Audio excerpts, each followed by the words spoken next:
एक बार की बात है, एक मेहनती और ईमानदार नौजवान बहुत पैसे कमाना चाहता था, क्योंकि वह बहुत गरीब था और बदहाली में जी रहा था।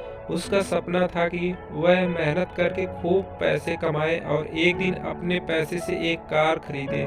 जब भी वह कोई कार देखता तो उसे अपनी कार खरीदने का मन करता। कुछ साल बीत जाने के बाद उसकी अच्छी नौकरी लग गई, उसकी शादी भी हो गई और कुछ ही वर्षों में वह एक बेटे का पिता भी बन गया। सब कुछ ठीक चल रहा था, मगर फिर भी उसे एक दुख सताता था कि उसके पास उसकी अपनी कार नहीं थी।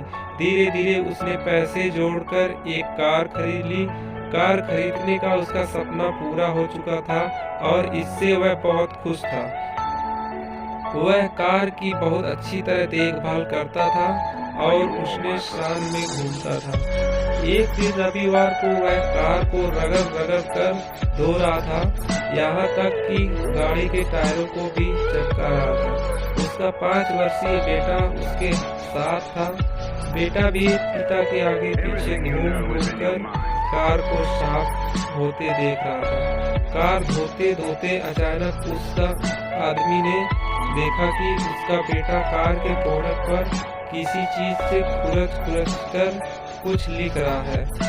यह देखते ही उसे बहुत गुस्सा आया। वह अपने बेटे को पीटने लगा। उसने इसे इतनी जोर से पीटा कि बेटे के हाथ की एक उंगली टूट गई। दरअसल वह आदमी अपनी कार को बहुत चाहता था और वह बेटे की इस शरारत को बर्दाश्त नहीं कर सका। बाद में जब उसका गुस्सा कुछ कम हुआ तो उसने सोचा कि जादू देखूं कि कार में कितनी खरोंच लगी। कार के पास जाकर देखने पर उसके होश उड़ गए। उसे खुद पर बहुत गुस्सा आ रहा था। वह फूट-फूट कर रोने लगा। कार पर उसके बेटे ने खुरच-खुरच कर लिखा था, पापा आई लव यू।